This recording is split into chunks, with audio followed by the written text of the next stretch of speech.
ನೀವು ನೋಡ್ತಾ ಇದ್ದೀರಾ ನ್ಯೂಸ್ 18 ನಾನು ಧನುಶ್ರೀ। ಬೆಂಗಳೂರಿನಲ್ಲಿ ಬೆಳಗ್ಗೆಯಿಂದ ಜಿಟಿ ಮಳೆ ಆಗ್ತಾ ಇದೆ। ಈ ಜಿಟಿ ಮಳೆ ಹಿನ್ನೆಲೆ ಬಿಬಿಎಂಪಿ ವಾರ್ ರೂಮ್ಗೆ ಡಿಸಿಎಂ ಡಿಕೆ ಶಿವಕುಮಾರ್ ಅವರು ಎಂಟ್ರಿಯನ್ನ ಕೊಟ್ಟಿದ್ದಾರೆ। ಬಿಬಿಎಂಪಿ ವಾರ್ ರೂಮ್ನಲ್ಲಿ ಮಾಹಿತಿಯನ್ನ ಪಡೆದಿದ್ದಾರೆ ಬೆಂಗಳೂರು ಅಭಿವೃದ್ಧಿ ಸಚಿವರಾದಂತಹ ಡಿಕೆ ಶಿವಕುಮಾರ್ ಅವರು। ಇನ್ನು ವಾರ್ ರೂಮ್ಗೆ ಭೇಟಿ ನೀಡಿ ಮಳೆ ವೇಳೆ ವಾರ್ ರೂಮ್ಗೆ ಎಷ್ಟು ಕರೆಗಳು ಬರುತ್ತವೆ, ಎಲ್ಲೆಲ್ಲಿ ಅನಾಹುತಗಳ ಬಗ್ಗೆ ಕರೆ ಬಂದಿದೆ, ಇನ್ನು ವಾರ್ ರೂಮ್ ಹೇಗೆ ಕಾರ್ಯನಿರ್ವಹಿಸುತ್ತೆ ಅಂತ ಪರಿಶೀಲನೆಯನ್ನ ನಡೆಸಿದ್ದಾರೆ ಡಿಕೆ ಶಿವಕುಮಾರ್ ಅವರು।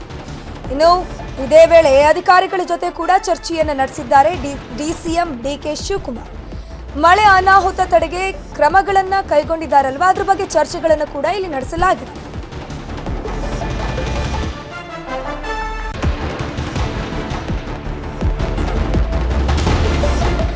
ಬೆಂಗಳೂರಿನಿಂದ ನೀವು ನೋಡ್ತಾ ಇರಬಹುದು, ಬೆಳಗ್ಗೆಯಿಂದನೂ ಜಿಟಿ ಮಳೆ ಸುರಿತಾನೇ ಇದೆ। ಹೀಗಾಗಿ ಬಿಬಿಎಂಪಿ ವಾರ್ ರೂಮ್ಗೆ ಡಿಸಿಎಂ ಹಾಗೇನೆ ಬೆಂಗಳೂರು ಅಭಿವೃದ್ಧಿ ಸಚಿವರಾದಂತಹ ಡಿಕೆ ಶಿವಕುಮಾರ್ ಅವರು ಎಂಟ್ರಿಯನ್ನ ಕೊಟ್ಟಿದ್ದಾರೆ।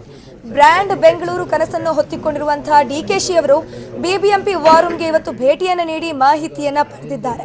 ಇನ್ನು ಮಳೆ ವೇಳೆ ವಾರ್ ರೂಮ್ ಯಾವ ರೀತಿ ಕೆಲಸ ಮಾಡುತ್ತೆ, ಮಳೆಯ ಕಾರಣದಿಂದಾಗಿ ವಾರ್ ರೂಮ್ಗೆ ಎಷ್ಟು ಕರೆಗಳು ಬರುತ್ತವೆ, ಎಲ್ಲೆಲ್ಲಿ ಅನಾಹುತಗಳ ಬಗ್ಗೆ ಕರೆ ಇದುವರೆಗೆ ಬಂದಿದೆ, ವಾರ್ ರೂಮ್ ಹೇಗೆ ಕಾರ್ಯನಿರ್ವಹಿಸ್ತಾ ಇದೆ ಅನ್ನೋದನ್ನ ಪರಿಶೀಲನೆ ನಡೆಸಿದ್ದಾರೆ।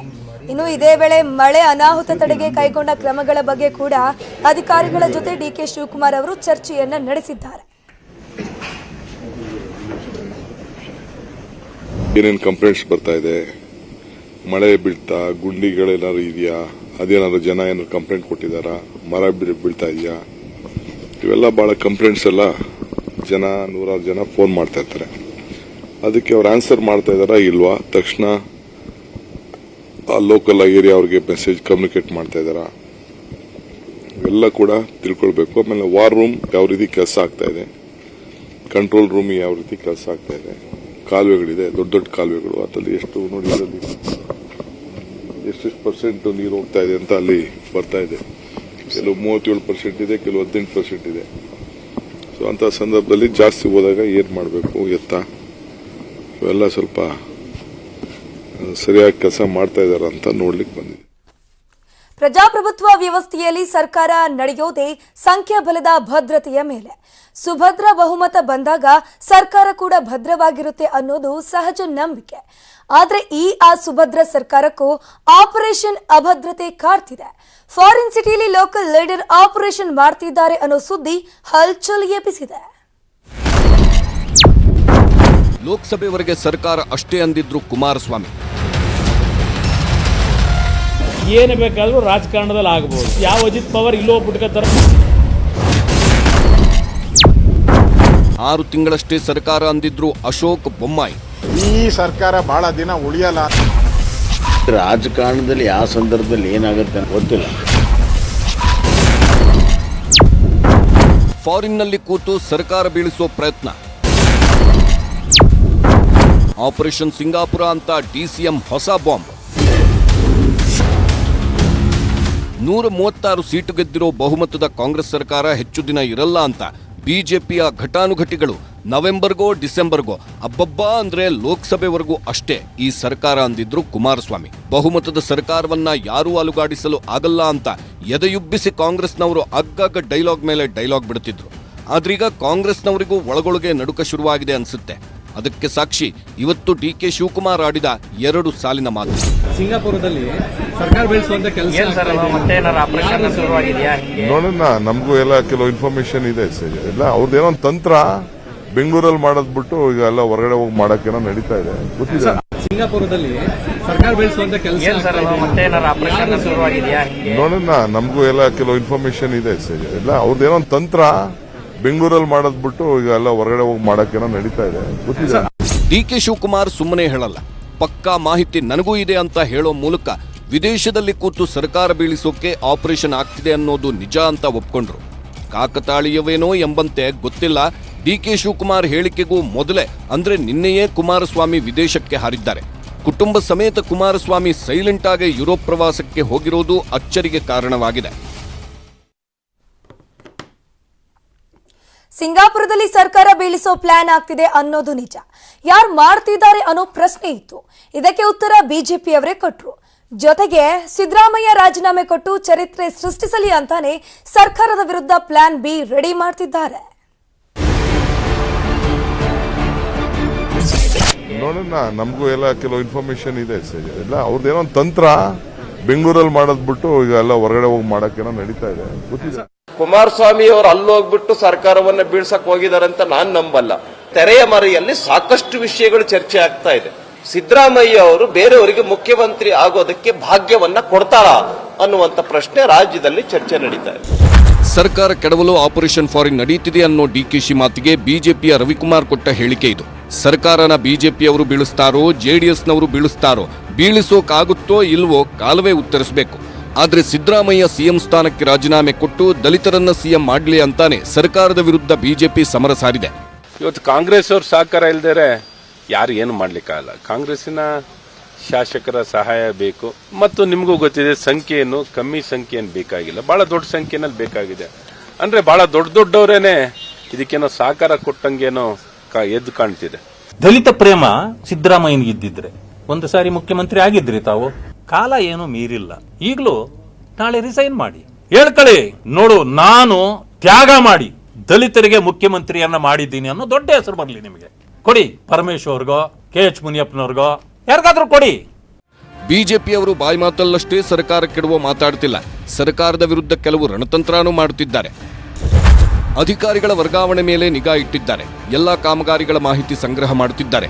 ಸಚಿವರ ಕಾರ್ಯವೈಖರಿಗಳ ಬಗ್ಗೆ ಆಪರೇಷನ್ ನಡೆಸುತ್ತಿದ್ದಾರೆ. ಇಲಾಖಾವಾರು ಕೆಲಸಗಳ ಮಾಹಿತಿ ಸಂಗ್ರಹಿಸುತ್ತಿದ್ದಾರೆ. ಅವ್ಯವಹಾರ ಕಂಡುಬಂದರೆ ದಾಖಲೆ ಸಮೇತ ಹೋರಾಟಕ್ಕೂ ಸಿದ್ಧತೆ ಮಾಡಿಕೊಳ್ಳುತ್ತಿದ್ದು, ಮೊದಲ ಅಸ್ತ್ರವಾಗಿ ನೈಸ್ ವಿರುದ್ಧ ವಿಪಕ್ಷಗಳಿಂದ ಜಂಟಿ ಸಮರ ಶುರುವಾಗಿದೆ. ಮಾಜಿ ಸಚಿವ ಹಾಲಿ ಶಾಸಕ ಮುನಿರತ್ನ ಅವರಿಗೂ ಕಾಂಟ್ರವರ್ಸಿಗೂ ಏನೋ ಕನೆಕ್ಷನ್ ಇದೆ. ಈಗ ಅವರ ಮಾಜಿ ಆಪ್ತನೇ ಮುನಿರತ್ನ ಬಗ್ಗೆ ಹನಿ ಟ್ರ್ಯಾಪ್ ಬಾಂಬ್ ಅನ್ನ ಸಿಡಿಸಿ ಮತ್ತೊಂದು ಕಾಂಟ್ರವರ್ಸಿಗೆ ವೇದಿಕೆಯನ್ನ ನಿರ್ಮಿಸಿಕೊಟ್ಟಿದ್ದಾರೆ. ಪ್ರೊಡ್ಯೂಸ್ ಮಾಡ್ತಾ ಇದ್ರು, ಅದನ್ನ ಬಿಟ್ಟು ಎಲ್ಲ ಜನರನ್ನ ಎದುರಿಸಕ್ಕೆ Eastman colour pictures personal ಆಗಿ ತಗೊಂತಾರೆ ಅಂತ ಅದಕ್ಕೆ ಒಂದು 2-3 ಸ್ಟುಡಿಯೋ ಸೆಟಪ್ ಮಾಡಿಕ್ಕಿದ್ರು. ಇಲ್ಲಿ JP ಪಾರ್ಕ್ ಒಂದು ಸ್ಟುಡಿಯೋ, ವಿದ್ಯಾನಗರದಲ್ಲಿ ಒಂದು ಸ್ಟುಡಿಯೋ. ಯಾರಾದ್ರೂ ಅವ್ರಿಗೆ ಏನಾದ್ರು ಡೌಟ್ ಬಂದ್ರೆ ಹೆಣ್ಮಕ್ಳನ್ನ ಅವ್ರು ಸವಾಸ ಮಾಡಿಸಿ ಫೋನಲ್ಲಿ ಡ್ರಾಪ್ ಮಾಡಿಸಿ ಹನಿ ಡ್ರಾಪ್ ಮಾಡಿಸೋದು. ಅವ್ರು ಮಿನಿಸ್ಟರ್ ಅವ್ರನ್ನ ನಾನು ಕಂಡಿದ್ದು, ಯಾವಾಗಾದ್ರೂ ಅವ್ರು ಮಿನಿಸ್ಟರ್ ಚೇಂಬರ್ ಹೋಗ್ಲಿ ಒಂದು 4 ಗಂಟೆಗೆ ಬಂದಿರೋರು. ಹಾಗಾಗಿ ನಾವು ಇವ್ರನ್ನ ಕಂಡಾಗ ಯಾವಾಗ ಹೋಗ್ಲಿ ವಿಧಾನಸೌಧದಲ್ಲಿ 4-5 ಗಂಟೆಗಳಿರೋರು, ಇಲ್ಲೊಂದು ಆಫೀಸ್ ಐತೆ, ಅಲ್ಲೊಂದು 2-3 ಬಿದ್ದಿರೋರು, ಡಾಲರ್ಸ್ ಕಾಲೇಜ್ ಒಂದು ಆಫೀಸ್ ಐತೆ, ಅವ್ರ ಮುಖ ನೋಡ್ಕೊಂಡು ದರ್ಶನ ಮಾಡ್ಕೊಂಡು ನಾವು ಈಚೆ ಬರೋದು, ಏನು ಕೇಳಂಗಿಲ್ಲ ಮಾಡಂಗಿಲ್ಲ. ಇದೇ ಅವ್ರು 3 ವರ್ಷದ ಮಾಡಿದಂತ ಅಭಿವೃದ್ಧಿ. ಲಾಸ್ಟ್ ನಮ್ಗೆ ಹೇಳಿದ್ರು ಬೇರೆ ಏನಾದ್ರು ಗಾಂಚಲಿ ಮಾಡಿದ್ರೆ ಅವ್ರದ್ದು ಪಿಕ್ಚರ್ ಐತೆ ಅಂತ. ನಿನ್ನೆ ಮುನಿರತ್ನ ಪರಮಾಪ್ತ ಮಾಜಿ ಪಾಲಿಕೆ ಸದಸ್ಯರಾದ ವೇಲು ನಾಯ್ಕರ್, ಮೋಹನ್ ಕುಮಾರ್, ಶ್ರೀನಿವಾಸ್ ಮೂರ್ತಿ ಬಿಜೆಪಿ ಬಿಟ್ಟು ಕಾಂಗ್ರೆಸ್ ಸೇರಿದ್ರು. ಅದೇ ವೇದಿಕೆಯಲ್ಲಿ DK ಸುರೇಶ್, ಕುಸುಮಾ ಎಲ್ಲರೂ ಇದ್ದಾಗಲೇ ಮುನಿರತ್ನ ಬಗ್ಗೆ ಆಡಿದ ಮಾತುಗಳಿವು. ಮುನಿರತ್ನ ಹನಿ ಟ್ರ್ಯಾಪ್ ಮಾಡಿಸ್ತಿದ್ದ, ನನ್ನತ್ರ ದಾಖಲೆನೂ ಇದೆ, ಮುನಿರತ್ನ ಸವಾಲ್ ಹಾಕಿದ್ರೆ ರಿಲೀಸ್ ಮಾಡ್ತೀನಿ ಅಂತಾನೂ ವೇಲು ಬಾಂಬ್ ಹಾಕಿದ್ದಾರೆ. ಮುನಿರತ್ನ ಏನೋ ಒತ್ತಡ ತಂದು ಹೌದು ನೀನು ತೋರಿಸಲೇಬೇಕು, ಪ್ರೂವ್ ಮಾಡಲೇಬೇಕು ಅಂದ್ರೆ ನಾನು ಅವತ್ತಿನ ದಿವಸ ನಾನು ಪ್ರೂವ್ ಮಾಡ್ತೀನಿ. ದಾಖಲೆ ಇದೆ ಸರ್, ನನ್ನ ಹತ್ರ ಇದೆ. ಏನ್ ಮುನಿರತ್ನ ಅವರೇ, ನಿಮ್ಮ ಬಗ್ಗೆ ಇಂಥ ಮಾತುಗಳು ಅಂತ ಕೇಳೋಣ ಅಂದ್ರೆ ಮುನಿರತ್ನ ಹೇಳಿದ್ದಿಷ್ಟು, ನನ್ನ ತೇಜೋವಧೆ ಮಾಡೋಕೆ ಮಾತಾಡಿದ್ದಾರೆ. ರಾಜಕೀಯದಲ್ಲಿ ಇದೆಲ್ಲ ಇದ್ದಿದ್ದೇ ಹೊಸದಲ್ಲ. ಕಾಂಗ್ರೆಸ್ ಅಧಿಕಾರದಲ್ಲಿದೆ, ಲಾಭಕ್ಕಾಗಿ ಹೋಗಿದ್ದಾರೆ. DK ಸುರೇಶ್, ಕುಸುಮಾ ಬಗ್ಗೆನೂ ವೇಲು ಮಾತಾಡಿದ್ರು. ವೇಲು ನಾಯ್ಕರ ಆಡಿದ ಮಾತನ್ನೆಲ್ಲ ನಾನು ಹೇಳಲ್ಲ, ಕಾಂಗ್ರೆಸ್ನಲ್ಲಾದ್ರೂ ಕರೆಕ್ಟ್ ಆಗಿ ಇರಲಿ ಅಷ್ಟೇ. ರಾಜರಾಜೇಶ್ವರಿ ನಗರ ಕ್ಷೇತ್ರದಲ್ಲಿ DK ಸುರೇಶ್ ಮುಂದಾಳತ್ವದಲ್ಲೇ 100 ಕೋಟಿ ಅಕ್ರಮದ ಬಗ್ಗೆ ತನಿಖೆ ನಡೆಯುತ್ತಿದೆ. ಇದನ್ನ ಸದನದಲ್ಲೇ ಮುನಿರತ್ನ ಪ್ರಶ್ನಿಸಿದ್ರು. ಈಗ ಅದೇ ಮುನಿರತ್ನ ಮೇಲೆ ಹನಿ ಟ್ರ್ಯಾಪ್ ಆರೋಪ. ಎಲ್ಲಿಗೆ ಹೋಗುತ್ತೋ ಈ ರಾಜಕಾರಣ? ರಾಜ್ಯದಲ್ಲಿ ಮಳೆ ಮುಂದುವರೆದಿದೆ. ಸಾವು ನೋವುಗಳು, ಅನಾಹುತಗಳ ಸಂಖ್ಯೆ ಮತ್ತಷ್ಟು ಹೆಚ್ಚಾಗ್ತಿದೆ. ರಣಮಳೆಯ ನಡುವೆಯೂ ಕೆಲವರು ಹುಚ್ಚಾಟ ಮೆರೆಯೋಕೆ ಹೋಗಿ ಸಾವು ನೋವಿಗೆ ತಾವೇ ವೀಳ್ಯವನ್ನು ಕೊಟ್ಟು ಆಹ್ವಾನಿಸಿಕೊಂಡಿದ್ದಾರೆ. ಈ ದೃಶ್ಯ ನೋಡಿ, ತಪ್ಪು ಯಾರದ್ದು ಅನ್ನೋ ನಿರ್ಧಾರನೂ ನಿಮ್ಗೆ ಬಿಟ್ಟಿದ್ದು.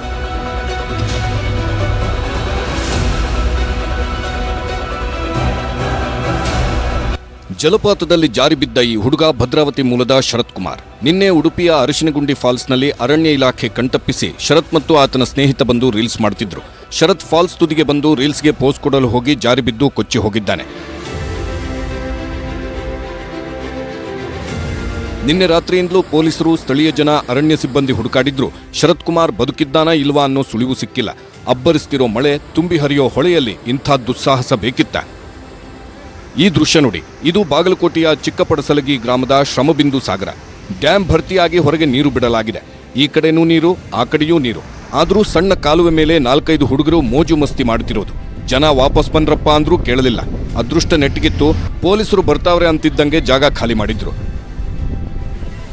ಸ್ವಲ್ಪ ಯಾಮಾರಿದ್ರು 3-4 ಜನರ ಪ್ರಾಣ ಪಕ್ಷಿ ಹಾರಿ ಹೋಗ್ತಿತ್ತು. ಹಣೆ ಬರಹ ಚೆನ್ನಾಗಿತ್ತು, ಬದುಕಿದ್ರು. ಬೆಳಗಾವಿ ಮಹಾರಾಷ್ಟ್ರ ಗಡಿಯ ಸುಂಡಿ ಫಾಲ್ಸ್ ನೋಡೋಕ್ ಹೋಗಿ ನೀರಲ್ಲಿ ಆಡ್ತಾ ಕಾಲು ಜಾರಿದ್ರು ಯುವಕರು. ಕೊನೆಗೆ ಒಬ್ಬರಿಗೊಬ್ಬರು ಕೈ ಹಿಡಿದು ಬಚಾವಾದ್ರು. ಸಾವು ನೋವು ಒಂದ್ ಕಡೆಯಾದ್ರೆ ಕಷ್ಟಪಟ್ಟು ಕಟ್ಟಿಕೊಂಡ ಗೂಡು ಕಣ್ಣ ಮುಂದೆಯೇ ನಿರ್ನಾಮ ಆಗ್ತಿರೋದನ್ನ ನೋಡಿ ಜನ ವರ್ಣನೆಗೆ ಹಿಡಿಶಾಪ ಹಾಕ್ತಿದ್ದಾರೆ. ಗ್ರಾಮಗಳ ನಡುವಿನ ಸಂಪರ್ಕ ರಸ್ತೆಯೇ ಮುಳುಗಿ ಜಲ ದಿಗ್ಬಂಧನ ಒಳಗಾಗಿದ್ರು.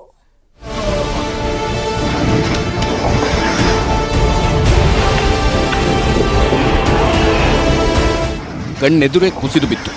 ನೋಡ್ತಿದ್ದಂತೆ ಶಾಲಾ ಕಾಂಪೌಂಡ್ ಕುಸಿದು ಬಿತ್ತು. ಶಾಲೆ ಒಳಗೆ ಮಕ್ಕಳಿದ್ರು. ಕಾಂಪೌಂಡ್ ಕುಸಿಯೋದನ್ನ ಕಂಡು ಬೆಚ್ಚಿ ಬಿದ್ರು. ವಿಷಯ ಗೊತ್ತಾಗ್ತಿದ್ದಂಗೆ ಕೊಪ್ಪ ತಾಲೂಕಿನ ಬಸರಿಕಟ್ಟೆ ಗ್ರಾಮಕ್ಕೆ ಅಧಿಕಾರಿಗಳು ಬಂದು ಪರಿಶೀಲನೆ ಮಾಡಿದ್ರು.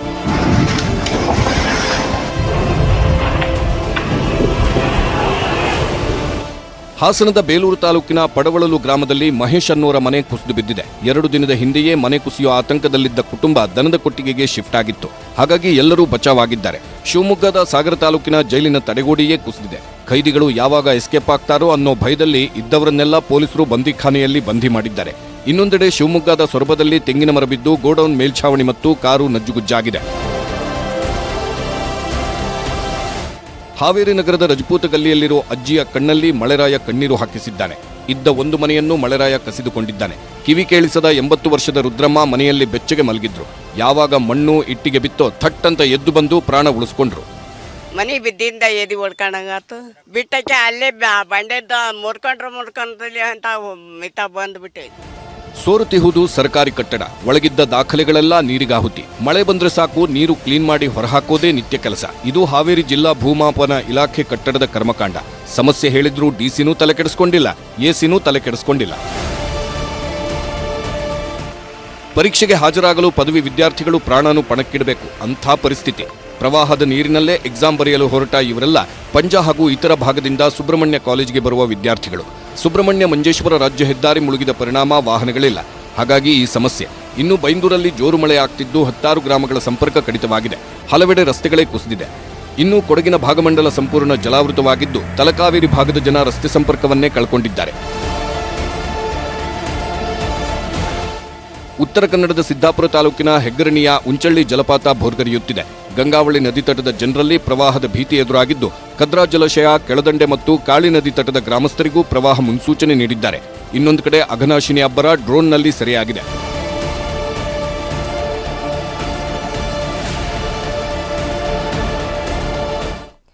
ನಮ್ಮ ರಾಜ್ಯದ ಮಳೆಯ ಅಬ್ಬರ ಇಷ್ಟಾದ್ರೆ ಉತ್ತರ ಭಾರತದಲ್ಲೂ ಮಳೆಯ ರೌದ್ರಾವತಾರ ಮುಂದುವರೆದಿದೆ. ಗುಜರಾತ್, ಮಹಾರಾಷ್ಟ್ರ, ಹಿಮಾಚಲ ಸೇರಿದಂತೆ ಬಹುತೇಕ ರಾಜ್ಯಗಳನ್ನ ಮಳೆ ಅಕ್ಷರಶಃ ನಲುಗಿಸುತ್ತಿದ್ದು ಮುಂದಿನ ದಿನಗಳಲ್ಲಿ ಜನಜೀವನ ಯಥಾಸ್ಥಿತಿ ತರೋದು ಸ್ಥಳೀಯ ಸರ್ಕಾರಗಳಿಗೆ ಸವಾಲಿನ ಕೆಲಸವಾಗಿದೆ. ಉತ್ತರ ಭಾರತದಲ್ಲಿ ಮಳೆ ಅಬ್ಬರ ಮತ್ತೆ ಹೆಚ್ಚಾಗಿದೆ. ಅಲ್ಲಲ್ಲಿ ಸಾಲು ಸಾಲು ಅನಾಹುತಗಳು ಸಂಭವಿಸುತ್ತಿವೆ. ಹಿಮಾಚಲ ಪ್ರದೇಶದಲ್ಲಿ ಮೃತದೇಹವನ್ನ ಚಿತೆ ಮೇಲಿಟ್ಟು ಬೆಂಕಿ ಇಡಲಾಗಿತ್ತು. ಆಗ ಏಕಾಏಕಿ ಬಂದ ಪ್ರವಾಹದಲ್ಲಿ ಚಿತೆ ಸಮೇತ ಶವ ಕೊಚ್ಕೊಂಡು ಹೋಗಿದೆ. ಸೆಲ್ಫಿ ತೆಗೆಯುವ ಭರದಲ್ಲಿ ಯುವಕನೋರ್ವ ಫಾಲ್ಸ್ನಿಂದ ಜಾರಿ ಕೆಳಗೆ ಬಿದ್ದ ಘಟನೆ ಅಜಂತಾ ಗುಹೆಗಳ ಮುಂಭಾಗದ ವ್ಯೂ ಪಾಯಿಂಟ್ನಲ್ಲಿ ನಡೆದಿದೆ. ಆದರೆ ಅದೃಷ್ಟವಶಾತ್ ಜಲಪಾತದ ಮಧ್ಯದಲ್ಲಿ ಸಿಲುಕಿದ್ದ ಯುವಕನನ್ನ ರಕ್ಷಿಸಲಾಗಿದೆ. ಯಮುನೆಯ ಅಬ್ಬರಕ್ಕೆ ರಾಷ್ಟ್ರ ರಾಜಧಾನಿ ದೆಹಲಿ ಮೇಲಿಂದ ಮೇಲೆ ಮುಳುಗಿ ಹೋಗ್ತಿದೆ. 100 ಮನೆಗಳಿಗೆ ನೀರು ನುಗ್ಗಿದ್ದು ನದಿ ತೀರದ ಜನ ಸುರಕ್ಷಿತ ಸ್ಥಳಕ್ಕೆ ತೆರಳುವಂತೆ ಅಧಿಕಾರಿಗಳು ಎಚ್ಚರಿಕೆ ನೀಡುತ್ತಿದ್ದಾರೆ. ಜುಬ್ಲಿ ಗೋಲ್ಡನ್ ಪಾರ್ಕ್ಗೆ ಒಂದಿಷ್ಟು ಜನರನ್ನ ಸ್ಥಳಾಂತರಿಸಲಾಗಿದ್ದು ಟೆಂಟ್ನಲ್ಲಿ ಜನ ವಾಸಿಸುತ್ತಿದ್ದಾರೆ. ಉತ್ತರಾಖಂಡ್ನಲ್ಲಿ ಮಳೆ ಆರ್ಭಟ ಜೋರಾಗಿದೆ. ವರುಣನ ಆರ್ಭಟಕ್ಕೆ ತೆಹರಿ ಗಢವಾಲ್ ಬಳಿಯ ತಾತ್ಕಾಲಿಕ ಸೇತುವೆ ಕೊಚ್ಚಿ ಹೋಗಿದೆ. ಅಪಾಯಕ್ಕೆ ಸಿಲುಕಿದ್ದ 100ಕ್ಕೂ ಹೆಚ್ಚು ಪ್ರವಾಸಿಗರನ್ನ ರಕ್ಷಣೆ ಮಾಡಿದೆ. ಮಹಾರಾಷ್ಟ್ರದಲ್ಲಿ ಭಾರೀ ಮಳೆ ಸುರಿಯುತ್ತಿರುವ ಹಿನ್ನೆಲೆಯಲ್ಲಿ ಹತ್ನೂರು ಡ್ಯಾಂನಿಂದ ನದಿಗೆ ನೀರು ಬಿಡುಗಡೆ ಮಾಡಲಾಗಿದೆ. ಗುಜರಾತ್ನ ಜುನಾಗಢದಲ್ಲಿ ಭಾರೀ ಮಳೆಗೆ ಕಟ್ಟಡ ಕುಸಿದಿದೆ. ಅವಶೇಷಗಳಡಿ 5 ಜನರು ಸಿಲುಕಿದ್ದು ಎನ್ಡಿಆರ್ಎಫ್ ಟೀಮ್ ಕಾರ್ಯಾಚರಣೆ ನಡೆಸುತ್ತಿದೆ. ಗುಜರಾತ್ನಲ್ಲಿ ಪ್ರವಾಹಕ್ಕೆ ಸಿಲುಕಿದ್ದ ಸಿಂಹವೊಂದು ಜನನಿಬಿಡ ಪ್ರದೇಶಕ್ಕೆ ನುಗ್ಗಿತ್ತು. ಪ್ರವಾಹದಿಂದ ತಪ್ಪಿಸಿಕೊಂಡ ಸಿಂಹ ರೋಡಲ್ಲಿ ಭಯವಿಲ್ಲದೆ ಓಡಾಡೋ ದೃಶ್ಯ ಸಖತ್ ವೈರಲ್ ಆಗ್ತಿದೆ. ಪುಣ್ಯಕ್ಕೆ ಸಿಂಹ ಜನರ ಮೇಲೆ ದಾಳಿ ಮಾಡಿಲ್ಲ.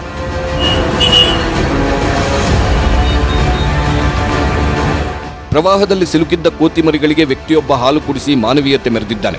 ಹಾಲು ಕುಡಿದ ಕೋತಿಮರಿಗಳು ಕಣ್ಣುಗಳಿಂದಲೇ ಕೃತಜ್ಞತೆ ಸಲ್ಲಿಸಿದ್ದು ಎಂಥವರ ಹೃದಯಕ್ಕೂ ತಟ್ಟುವಂತಿತ್ತು. ಫ್ರೀ ಬಸ್ ಯೋಜನೆ ಶುರುವಾಗಿ ತಿಂಗಳು ಕಳೆದ್ರೂ ಕೆಲ ಕಡೆ ಈ ಜಗಳ ಮುಂದುವರೆದಿದೆ. ಮತ್ತೊಂದು ಕಡೆ ಈ ಫ್ರೀ ಬಸ್ ವಿರುದ್ಧ ಕರೆ ನೀಡಲಾಗಿದ್ದ ಬಂದ್ ವಿಚಾರದಲ್ಲಿ ರಾಮಲಿಂಗಾರೆಡ್ಡಿ ಅವರು ಒಂದು ಹಂತದ ಯಶಸ್ಸನ್ನ ಗಳಿಸಿದ್ರು.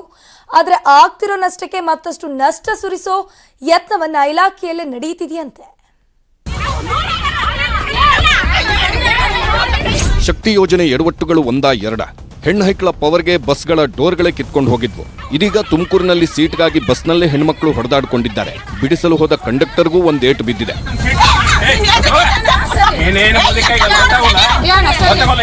ಬೆಂಗಳೂರಿನಿಂದ ಬೆಳಗಾವಿಗೆ ಹೊರಟಿದ್ದ ಸರ್ಕಾರಿ ಬಸ್ನಲ್ಲಿ ಮಹಿಳೆಯೊಬ್ಬರು ಸೀಟ್ ಹಿಡಿದು ವಾಶ್ರೂಮ್ಗೆ ಹೋಗಿದ್ರು. ಅಷ್ಟರಲ್ಲಿ ಮತ್ತೊಬ್ಬ ಮಹಿಳೆ ಕುಳಿತಿದ್ದಾಳೆ. ಅದೇ ಕಾರಣಕ್ಕೆ ಹೊಡೆದಾಟವಾಗಿದೆ.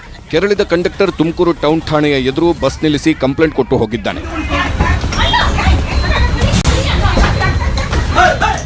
ಮಹಿಳೆಯರಿಗೆ ಚಾರ್ಜ್ ಇಲ್ಲ, ನಮ್ಗ್ಯಾಕೆ ದುಡ್ಡು ಕೇಳ್ತೀರಿ ಅಂತ ಬೆಂಗಳೂರಲ್ಲಿ ಒಬ್ಬ ಯುವಕ ಜಗಳ ತೆಗೆದಿದ್ದಾನೆ. ಅದೇ ವಿಚಾರಕ್ಕೆ ಕಂಡಕ್ಟರ್ ಮತ್ತು ಯುವಕನ ನಡುವೆ ಹೊಡೆದಾಟ ನಡೆದಿದೆ.